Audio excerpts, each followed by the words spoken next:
And welcome, everybody. You are listening to this Tuesday's edition of the Big Blue in the Bronx podcast, sponsored by AllToDoWithGaming.com. Save 30% off your entire order with the promo code BigBlue30. That's BigBlue30. Alex Guyevich puts back again. I'm actually going to do a flip where I do the Yankees first and then I do the Giants. A lot of Giants news today. The lineup came out for the Yankees, even though this probably won't come after the game started, or will come after the game started, as I should say. Jordan's going to be on in a little bit once I get through this Yankees subject. This podcast can be found on Spotify, Podbean, Amazon Music, iHeartRadio, Apple Podcasts, Google Podcasts, CastBox, Overcast. If you want to watch a visual version, which I've been putting out for a couple of weeks now, it's available on YouTube. Subscribe to our YouTube channel for post-game recaps, podcast episodes, and live streams. Turn on the notifications to get notified when a video or a post comes out. Follow our social media pages for updates at Big Blue in the Bronx on Twitter and Instagram. So real quickly, before we get into the recap from yesterday and the preview for the rest of the series with the Blue Jays, I'm going to read out tonight's starting lineup. DJ LeMahieu will bat first at second base. Batting second, the designated hitter Aaron Judge. Batting third is the center fielder Aaron Hicks.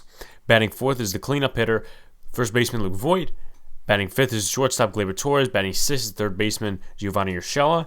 Batting seventh is the right fielder Clint Frazier. Giancarlo Stanton has a night off tonight.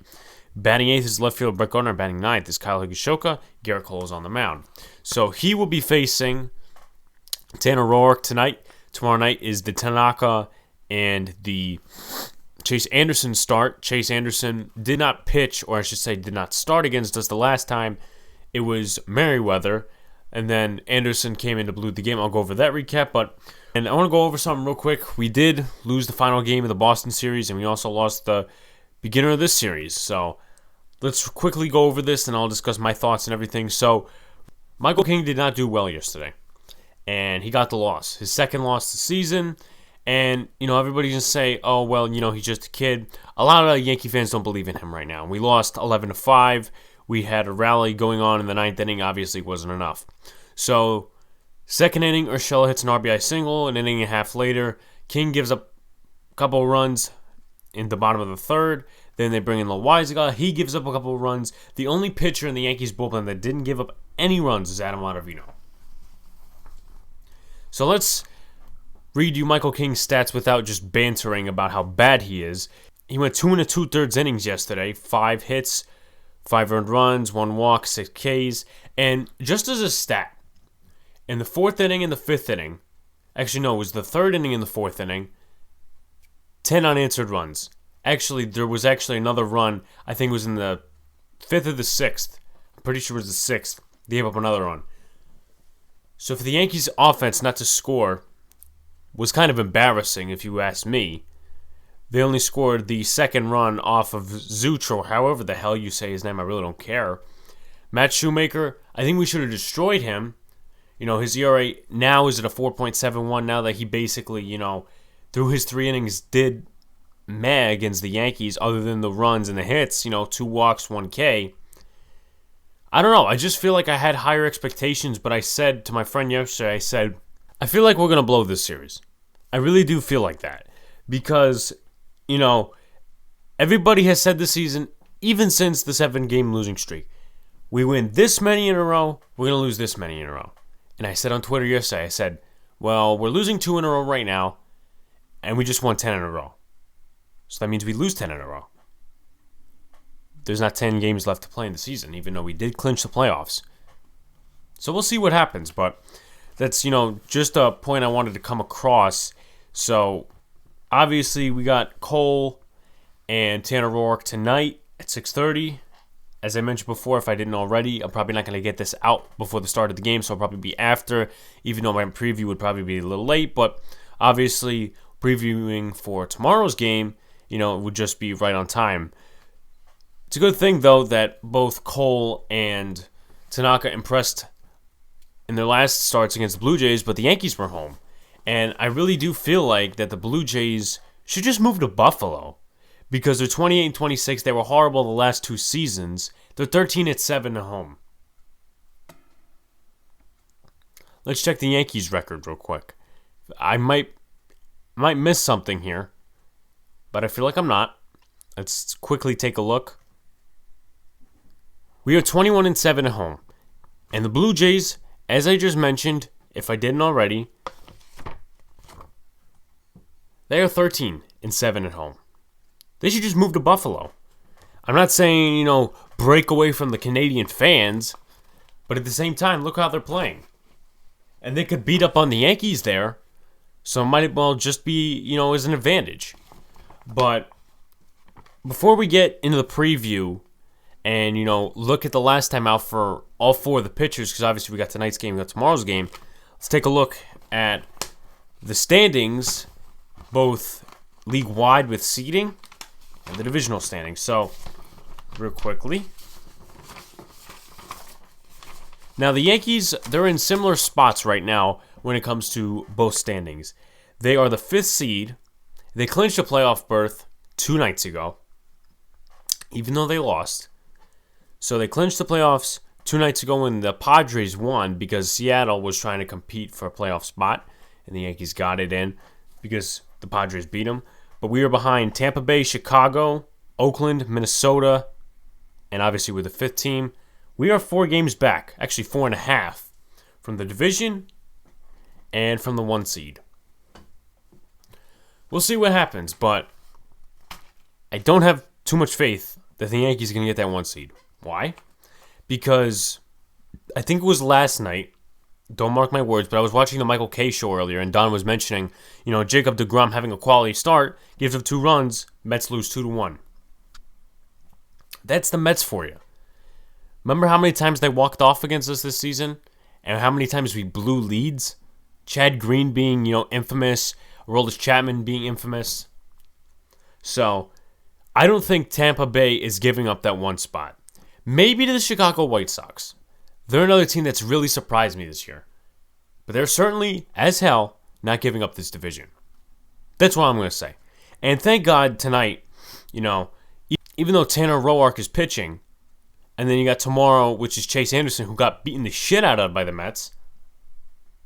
Thank God that Gary Sanchez is not playing, because I cannot watch another game that he is fucking swinging at pitches that are not even in the strike zone. Like, it's okay if you have a bad at-bat, but Boone just decides to play him for some reason. He has no accountability when it comes to Gary Sanchez. At least Girardi had that. And I know everyone's going to say, oh, move on, 200-win seasons. Okay. You know what? We went through a 7-game losing streak where Boone was saying the same thing. I saw some good things. You know where we saw some good things, guys? The Giants last 2 weeks. They're 0-2. But there's progression there. And I know I'm not making the comparison that, the Giants are better than the Yankees. No.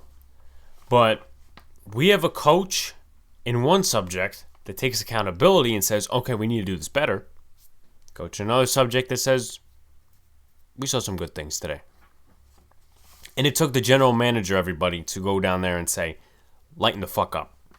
So, real quick, going and ranging from Garrett Cole's last start, he faced Tanner Roark. Roark went 4 innings, 6 hits, 6 earned runs, 2 walks, 4 Ks, and 4 homers. Kyle Higashioka with 3 that game, but obviously necessarily those are not all off Tanner Roark. It would be awesome if it was, but it wasn't. He did actually hit one of them, though, off of Tanner Roark, which it's a good thing he's playing in the lineup. And I'm really surprised at this now I just thought about it. I'm surprised that Higashioka does not have a day off, because usually the analytics or Boone's analytics will tell you, this guy does good against the pitcher, but it's not his day-to-day, so bench him. Let's see what, we take out of that. But for Garrett Cole's stats last time out, 7 innings pitched, 95 pitches, 3.00 ERA on the season, which has actually improved a little bit. 3 hits, 1 earned run, 2 walks, 8 Ks.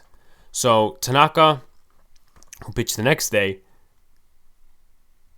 7 innings, 7 hits, 3 earned runs, 5 Ks, 2 homers, 91 pitches, 3.27 ERA.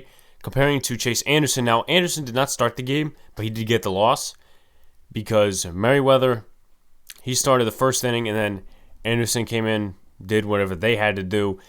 Anderson gave up 7 runs, 8 hits, 1 walk, 4 Ks, 7.45 ERA. So if we do not beat him up tomorrow, I'm going to be pissed.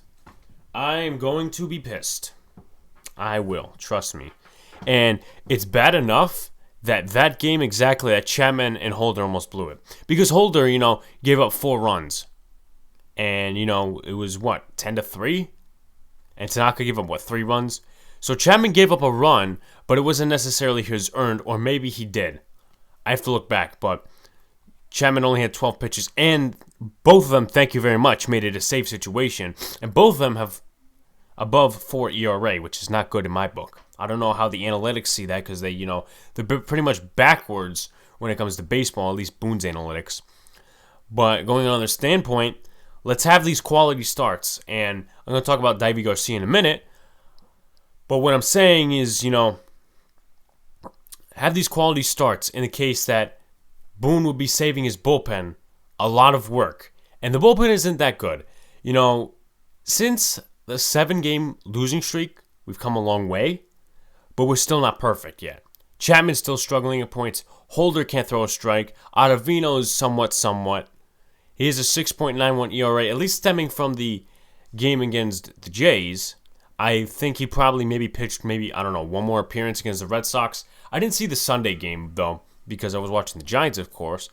But I have a lot of faith in Deivi Garcia, even though it is a question mark or an exclamation point or a warning sign that he gave up as many runs as he did against a ruthless Red Sox team. I mean, we won the series and all, but, it's going to be those big times in the playoffs. And right now, if I'm not mistaken, we play probably either the White Sox. I don't know how the seeding goes, but right now we're number 5. So I think I forget who we play, but if we were in 4th place, we would play either the Athletics or the Minnesota Twins.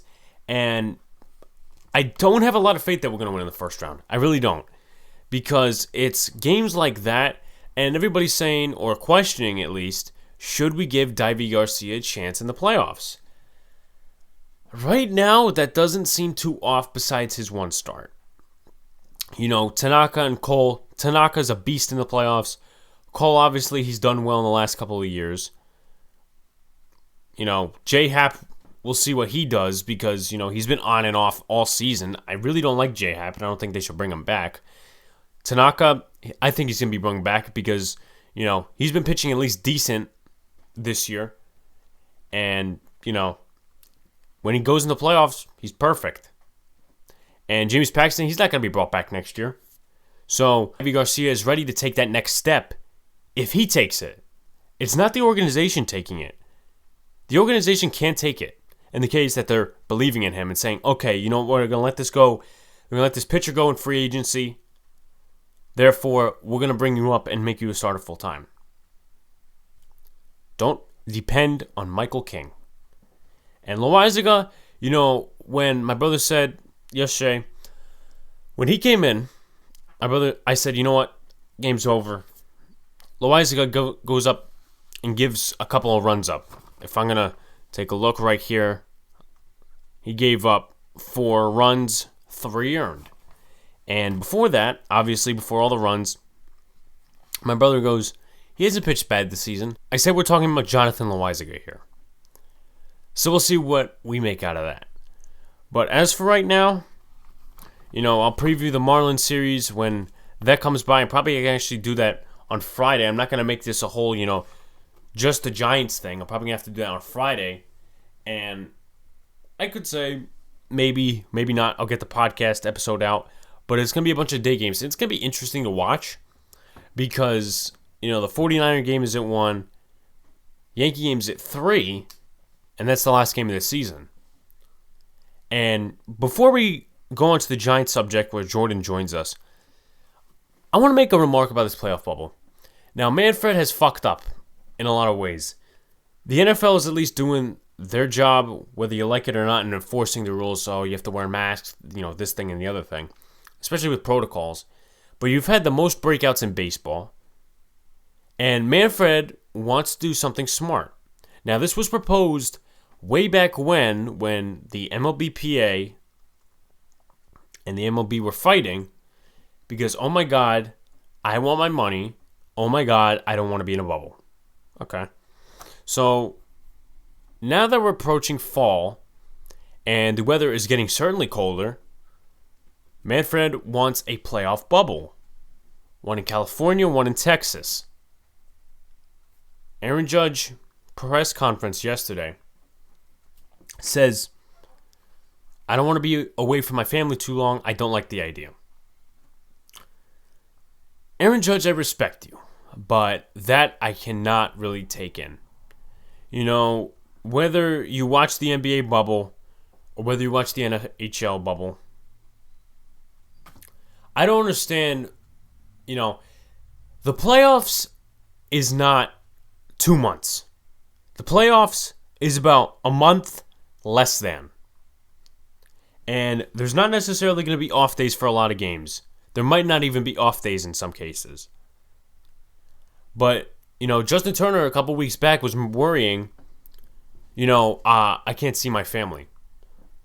Take 2 seconds, Justin. And Justin, I like him. I like Justin Turner. Dodgers is my second favorite team. But you have to think about the players in the NHL and the players in the NBA in Florida who have been away from their families for 2 months now? Coming upon 3? I don't know. I have to do my month calculations. But you're going to sit here. You get to play in a regular situation without fans, though. I will say that. Everybody's not playing with fans except for portions of the NFL. You played in somewhat of a regular situation where you've been playing in your own stadium. NHL hasn't. NBA hasn't. They're just putting in the families in the bubbles right now. For NBA, I don't know about NHL. So, here's my regard. The players can do what they want. Let's just say they don't have a bubble and they stick to traveling and doing all this, all that. COVID breaks out, it should be the players' fault. And, I know the MLBPA and all the people who defend them, blah, blah, blah. But the players in this COVID 2020 age have to take what's given to them. Do you want to play and not risk COVID and stay in a bubble? Or do you want to go out there and risk not being in a bubble, getting COVID, and possibly other players doing idiotic things and saying, it's my responsibility, it's my decision, it's not the MLB's. We'll see what happens from there. But my main point is, stick to the bubble for a month, you will be fine. That's my view. I don't know how you guys feel. But here's the next subject. Jordan is joining us. So now we are on with my friend Jordan Levine, editor at All New York Sports, as am I. So let's talk a little, Jordan, about this Giants-Bears game. We saw a lot of good, but we also saw a lot of bad. I'll start pointing out some positives, and we'll talk about it. Giants fought towards the end of the game, something you really didn't see with Pat Shurmur last year or the year before that, even though it seems like, and I'm going to bring this up into the negatives, that they only play 2 quarters a game. This week it was the third and the fourth quarter. Last week was the first and second quarter. Ingram showed up towards the end of the game. So did Tate. Giants hauled in 3 sacks with B.J. Hill, Kyler Fackrell, and Lorenzo Carter. And we also held Mitchell Trubisky to 197 passing yards, and James Bradbury had a great game, and Julian Love also hauled into an interception. First of all, thanks for having me back. Second of all, I was going to say, the defense looked great. I think they actually had 4 sacks. I think Blake Martinez snagged one also. But I was going to say, back to what you mentioned before with the whole Pat Shurmur thing. I think one of the reasons that you're seeing this type of change is because of Joe Judge. And I don't think that the losses are really – he's letting the losses get to his head, and I think he's more focused on the task at hand, which is making this a better football team over time. I think that the fight that he's instilled in this team is really showing because, yes, we've lost 2 games, and there have been some very ugly moments of Giants football so far in the 2020 season. But if you actually look at it, we played two 2-0 teams. And we hung in there with both of them. So it's definitely some encouraging stuff. Obviously, it wasn't a great day with the whole Saquon Barkley injury. And, they did lose on that last play. But there's definitely what to be encouraged about. And something I want to remark with a lot of people and a lot of journalists, and some people get it, some people don't. We've played 2 great teams on the defense. You got Khalil Mack, Robert Quinn and Akeem Hicks on this one. You had T.J. Watt, Bud Dupree, and also Cam Hayward on the last one. Even though that the Bears might be a less encouraging team, it seems like the Giant fans are just going after Gettleman now only because of Saquon Barkley's injury. Listen, if I'm going to be honest here for 20 seconds, I didn't want Saquon Barkley at first. I wanted Josh Allen 2018. Then I said, okay, you know what? Let me. I agree with you 100% on that, by the way. Let me groove into, this whole Saquon Barkley thing. And, now that he gets injured, Giants fans are going. Let me ask this. Where was the blame in game one? Was it because the Giant fans... Now, I'm not going to criticize all Giant fans. Some have, passion. Some are just overreacting. Where was this criticism game one when Saquon Barkley, only ran for 6 yards behind the offensive line that was going against a tough defensive line?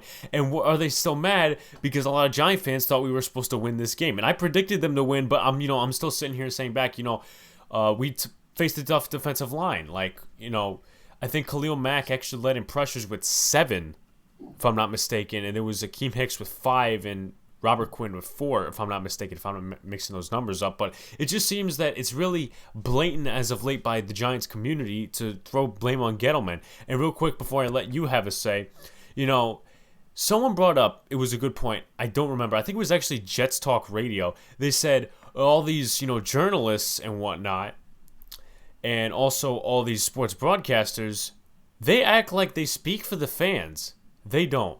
And something me and you know specifically about Jordan, when we're editing at All New York Sports, what do we tell the writers? Write from a writer's standpoint.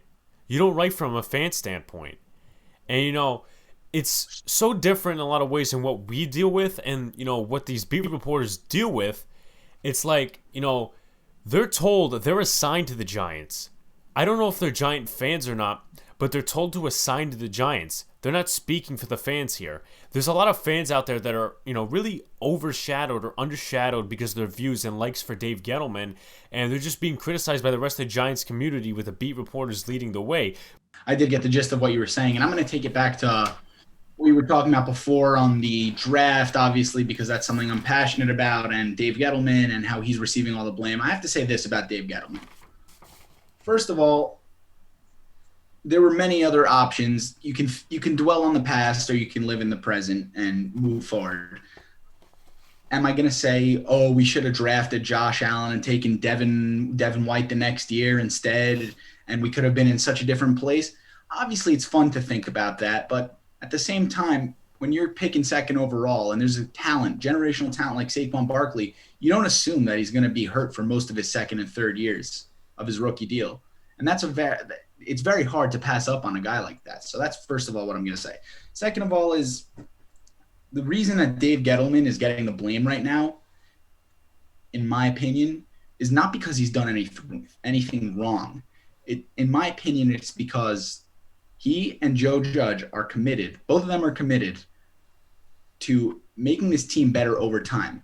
Not one of them came out and said, oh, we're going to win a Super Bowl in a year. Have to build it from ground up. If you look at this team, there's, I think, 4 players left on the roster that weren't drafted or brought in by Dave Gettleman. So clearly he's building it from the ground up, and clearly it's going to take some time. Now, does that mean that he should be fired because we're not playing well right now? In my opinion, no. Is that a possibility if we end up winning 3 games this season? Likely. So that's my thoughts on Dave Gettleman right now. I think he's just getting the blame because you're in a market like New York. The fans are angry. The fans, we have a guy, Eli Manning, he won us 2 Super Bowls, and he's probably one of the most controversial athletes in New York history just because of the fans. We're passionate. We love it. We want to win, and we want our teams to reflect our city because we're one of the greatest cities on the planet, let alone America. So that's one of the reasons, in my opinion, why Dave Gettleman is getting a lot of hate currently, because we're losing games even though we're hanging in there and the team is clearly showing progression from the last 2 years. But at the same time, it's just there's no one else to blame. So who do you turn to? You know what I mean? You turn to the guy who's making all the main decisions. And it's been a lot of Giant fans. I mean, I don't know. I don't count everybody, obviously, but it's been there's been a lot of Giant fans out there that were on the Saquon train. And everybody, especially after the Eli benching, everybody was on the Saquon train to make, everyone was on the Saquon train to make Eli better. Did that happen? Not really, no, because, everything that went wrong in the 2018 season, and they rebuilt and started trading people midway through. So, that didn't work out. I didn't understand, there was obviously some expectations. Dave Gettleman basically said, we're going to win this year. In 2018, that didn't happen because the offensive line was rebuilt 9 times. The defense couldn't do anything in the second half of the season. And I just don't know what Giants fans expected in a lot of the things, even though they were told that. I will say that Dave Gettleman has made a lot of mistakes because if you look at the pieces that we acquired on defense, these are all Arizona Cardinals guys. It's not Chandler Jones. You take a look at the offensive line. Patrick Omame and Eric Flowers at right guard and right tackle. That's not necessarily a pro offensive line. If you drafted somebody on the right side, okay, then make a point there. But my point is, you were on the Saquon Barkley train, and now you're off that train, which means you're off the Dave Gettleman train. So what does that mean for you? Now you're transparent because Saquon got injured.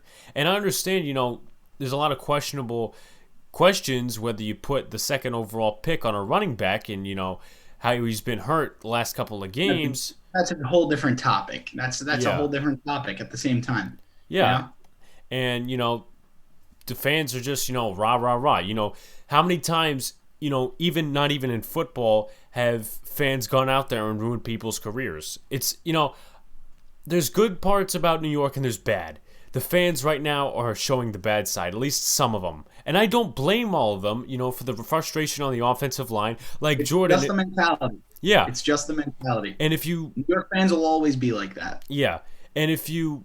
I shared a lot of frustration with this certain play. I mean, I didn't yell at the TV, but I knew that the Giants on this play, I think it was a 4th and 3. They were not going for it on 4th down. Why? Because Nick Gates did not have his hand on the ball like he was going to snap it. The Chicago defense knew, okay, they're not going for it on 4th down. They're just going to call a timeout. We're going to punt. That's something that has to be gone over with, but this is a growing team. And, even though we face the 49ers next week, well, really this week because today's Tuesday, they're depleted. I don't know that I have faith in the Giants that they're going to win, but look at week 4. Aaron Donald's going to be going through that offensive line. What are the fans going to say, that they didn't expect that? Yeah, you know what? I agree, and also I'm going to take it back to before just to emphasize it because I can't emphasize it enough that the reason we're losing is not Dave Gettleman's fault, First of all, he's dealt he's dealt a crappy hand with Saquon getting hurt. But second of all, I'm only saying this again just to reinforce my beliefs because if you look at what Dave Gettleman has done, especially this offseason, and I think that the reason that this was his best offseason so far was likely due to the fact that this is his first coach that he truly meshes well with in Joe Judge, and they have the same mindset of how they want the football team to be run, that hard-nosed, old-school football look. But I'm just saying, if you look at it, first of all, the defense has progressed tremendously throughout the year, right? Mm-hmm. Since last year, everyone can agree on that. Yeah. Because going into the season, everyone thought it would be the weak link of this team, right? And they've clearly it's been the opposite because the offense hasn't really done anything. It's been what's holding us together. So if you look at it, if any of you guys read any of my articles on all New York sports, we've talked about how the style defense that they're building and why they're not going after the marquee pass rushers and the first-round pass rushers. But if you look at it, what has Dave Gettleman done, right? So if you look at the strategy they're trying to build a defense from the backs. Who have our 2 best players on defense this year? Undoubtedly James Bradbury and Blake Martinez, both guys that he signed, and he both took heat for signing both of those guys to sizable contracts. They've been our 2 best players, and they've hands down been keeping us in games. I mean, would we have even gotten to that last drive on Sunday without a couple big plays from Blake Martinez and that amazing interception from Bradbury? I don't think so. So you have to hand it to Gettleman for that. It could be way worse. He's adding guys that are fitting the system.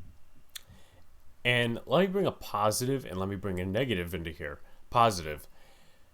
Giants would not be in this situation with the free agent signings if they had not drafted well. In the last 2 years, I would say. Not all of them have worked in separate instances, but they've drafted well. Not to the point where they have had to spend a whole lot of money on free agents. The second thing I would like to point out is that it's really odd because, as we mentioned before, the defense has been, better than the offense this season, which was really not the expectation. The offense was going to be better. That was the expectation. And for the defense, the passing game has been better than the run game. And one thing I did get pissed off about yesterday when I actually looked back, Justin Pennick of Talking Giants tweeted it actually, and actually showed a highlight.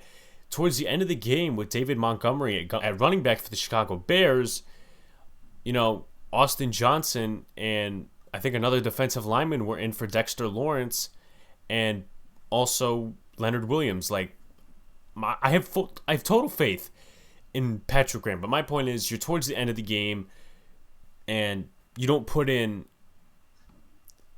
not put in Leonard Williams and Dexter Lawrence.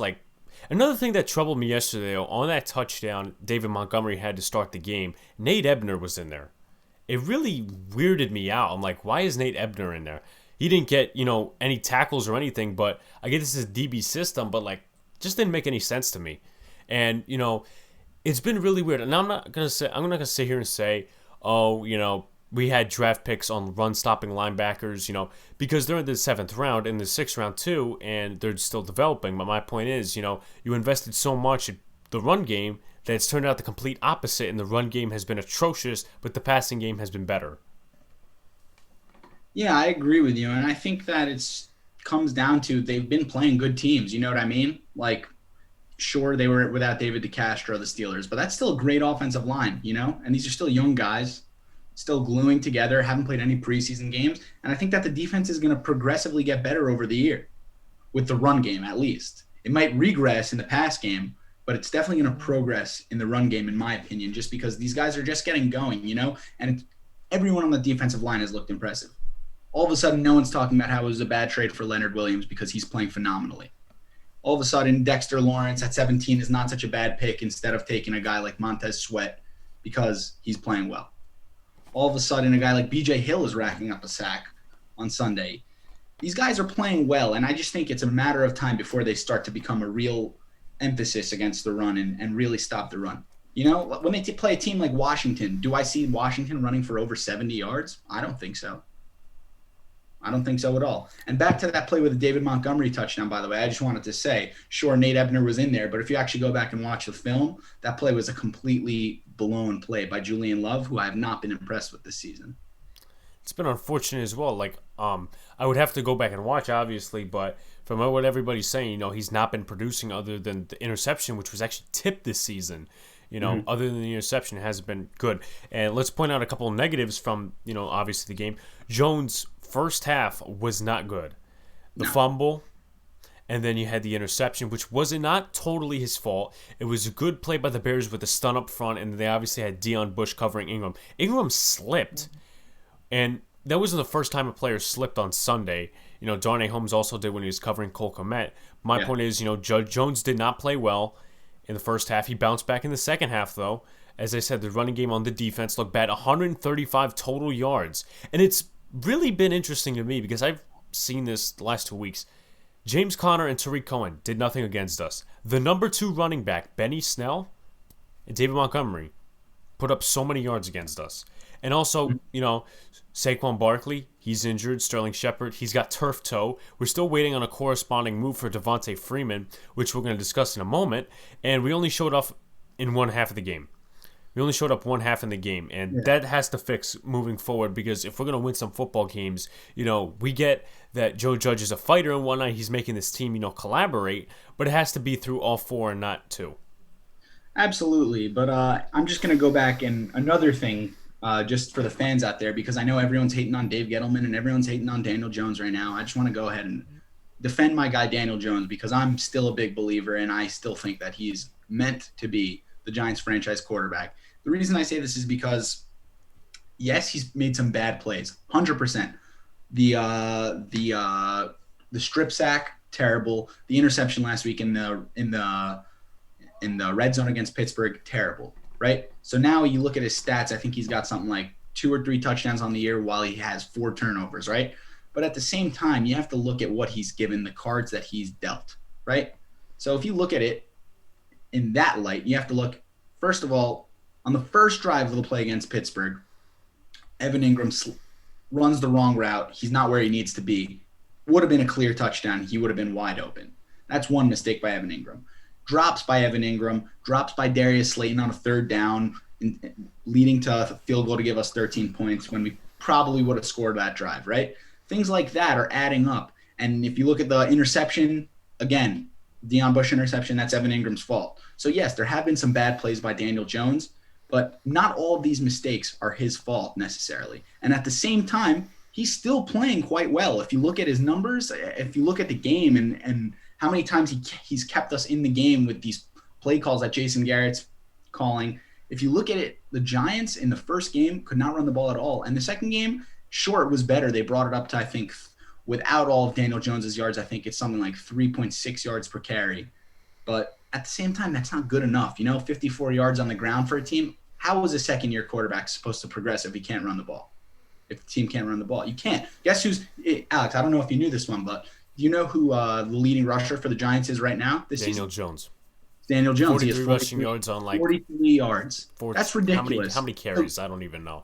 Exactly. You just can't hold the guy accountable and say that he's a bad quarterback when the team can't run the ball and he's their number one running back. Daniel Jones is the running back for the Giants right now. You know what I mean? He's running the ball the most. You can't play well like that, especially if you're a young quarterback. An offense revolves around the run game.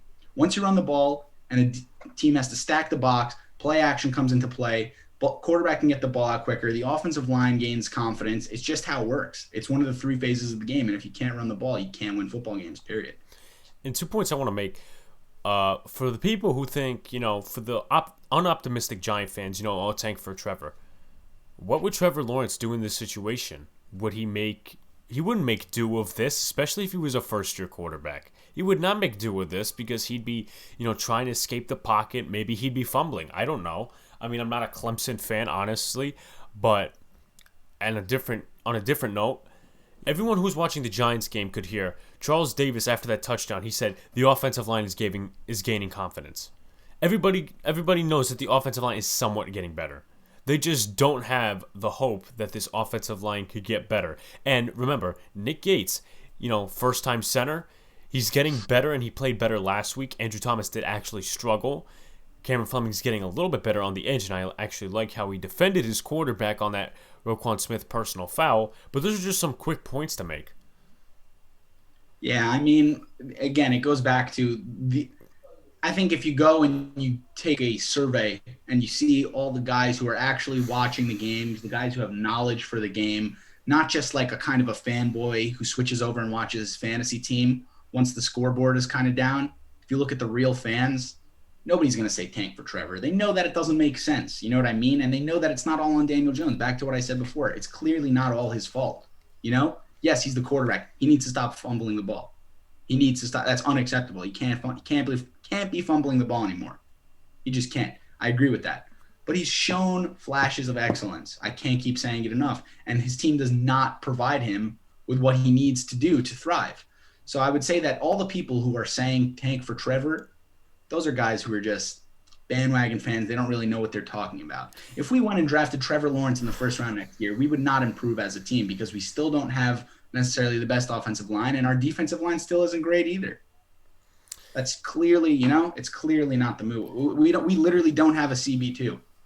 We don't. And Ballantyne and Yiadom are not the answer at that. I mean, Yiadom, if you take a look at one of the plays, and I think it was the first or the second quarter, he was on Anthony Miller. Late to the route, he is so lucky. He is so lucky that Anthony Miller did not catch that. Dropped that ball. Yeah, he dropped it. He literally had it in the end zone. And one point I'll make, I disagree with Charles Davis there. He said it was good coverage. Isaac Yiadom was clearly late. And Corey Ballantyne, he fell down on a touchdown to Darnell Mooney. You can't do that. And Jerome Henderson in the press conference today, he said Ballantyne needs to tackle better. Ballantyne needs to do a lot of things better. And, starting to think Giants should have signed maybe Ross Cockrell. I like Ross, and I think the Giants maybe should have signed him or something like that. Because, Logan Ryan, yeah, I get it. It was a good acquisition, safety, and occasional slot corner. But I haven't really, I don't know. I would have to look back at the film and, see what's up there. But another point I want to make before we get into this Devonta Freeman thing, a lot of Giant fans are faking when they're saying fire Dave Gettleman because they know it would either be a new GM who wants another quarterback, and maybe some of these guys aren't my players. I want them cut. I want to trade them, draft picks, whatever. And also, they would not be happy if Kevin Abrams was the general manager, who, according to reports a couple of days ago, wanted Eli out in 2016. So that's another point to make. Yeah, I mean, I think that, again, you know how I feel about Dave Gettleman. I think that he needs to be around here for at least 2 more years to get a fair chance, just because his growth was stunted by Eli Manning and all of that. But I don't know. It's just I think that it just doesn't make sense to fire him right now. It just doesn't make sense. It doesn't make sense. He's hit on so many draft picks. He had a great offseason this year, and the team is clearly progressing. Clearly. So in another move today, the Giants signed Ryan Lewis to the active roster, putting Saquon on IR. We're still waiting for a corresponding move, but the Giants actually did go out and sign a running back, Devonta Freeman. 6 years with the Atlanta Falcons. 2 years he had over 1,000 rushing yards. Although his 2019 season wasn't very good, he had an injury-bailed season in 2018. 2019, he had 656 rushing yards and I would say, second career high in fumbles with 3. Going back to his 2017 season, he had 4. So my opinion in this situation is that Freeman, okay, he's a good signing, and especially in this situation, you don't need somebody like Dion Lewis running the backfield. Same thing with Gallman. I'm still a believer in those two, but I think you go running back by committee here because Freeman has had a history with injuries. But at the same time, for the Giants fans that want to criticize it, what options did you have out there? Are you going to pull somebody who was an undrafted free agent like Javon Leake and running back by committee there? Or are you going to pull somebody out like Lamar Miller who's coming off an ACL tear? I mean, I think this is how I feel about Devonta Freeman. I think that he's clearly probably going to be here for 1 year, and that'll be it. Would you agree? I would agree. So here's what I think. I think that the Giants, if you know the Giants, you know that this year was not the year where they were going to make the playoffs. You know that this was a growth year, and it's more about progression and building an identity under this new regime. I think that the main reason they're bringing Devonta Freeman in is to help Daniel Jones progress, because don't forget, Wayne Gallman is an injury-prone guy as well. Dion Lewis is not a good every-down back. He's just not. He's more of a pass-catching, third-down back kind of guy. He can block a little bit. But Devonta Freeman is a good back, and you know what? I think he probably will be. Yes, I think it'll be a running back by committee, but I don't think it'll be as much of a split carry committee as much as he will be the lead back, kind of 14 carries type of guy, give 4 or 5 to Gallman, a couple to Lewis. We'll see what happens, But at the same time, Devonta Freeman was injured in 2018. Before that, he comes off of back-to-back 1,000 rushing yard seasons, right? In the time span from 2017 to 2019, where he was injured and he came back and he had 650 yards, first of all, in 2019, he only played 14 games. So that wasn't that was 2 games he missed out on. Second of all, yes, he fumbled. Yes, he only had 650 yards. But Atlanta has drastically changed their way of playing the ball game. They don't hand the ball off as much anymore. And if you look at it last year, when he had those 650 yards, Atlanta was the number 1 passing team in the league by like a wide margin. They're clearly a pass-heavy team. And if you look at Todd Gurley now, he's not getting more than 11 to 14 carries there. You know what I mean? Mm-hmm. It's just the way that it works. And I think that Devonta Freeman, going into the season, he wanted a lot of money. He still believes in himself. He still thinks he has a lot in the tank. It's just more of that, the way with the injury went down and the way that Atlanta built their offense last year, he just got kind of got unlucky. I'm not saying he's going to come out and start week 3 and go for 1,000 yards on the season, but I think he can fill the role nicely, and he's going to fulfill his purpose, what he's there for, to get the run game somewhat going so that Daniel Jones can progress and they can be good next year. Now, final thoughts on something I discussed now I'm going to do this weekly, the post-game recap every Sunday after the game, but Giants fans were talking, especially now with this Sterling Shepard turf toe injury, and now that Tate was out the first game.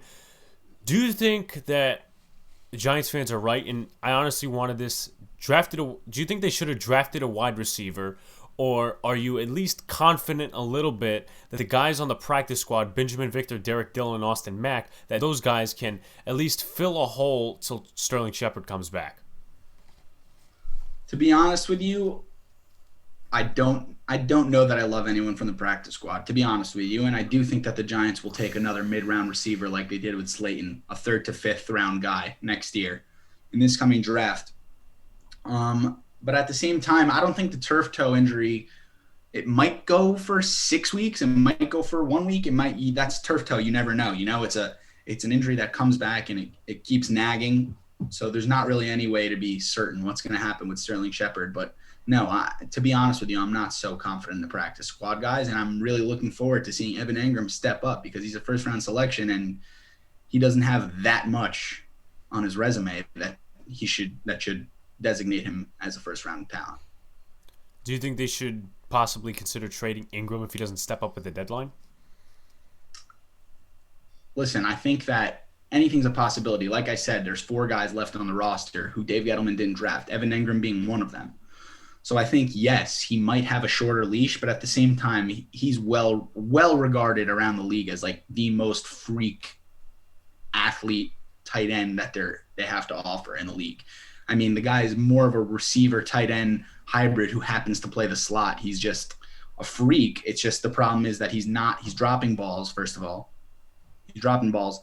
He's not running the routes correctly. He's slipping. He hasn't improved that much as a blocker since he's been drafted. I think that I could definitely see the Giants trading Evan Engram away for a 3rd round pick, maybe a 5th round pick, something in that range if things don't pan out or even if he gets injured again.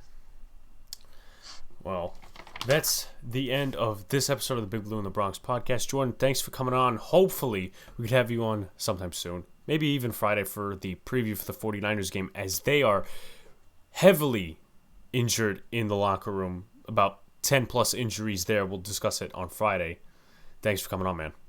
Thanks for having me, Alex. Hope to see you soon. And obviously with some better stuff to talk about the Giants, some better news. Hopefully a win. But I'm not too sure. Dare I say a win. Hopefully. Thanks I predicted last week. Thank you.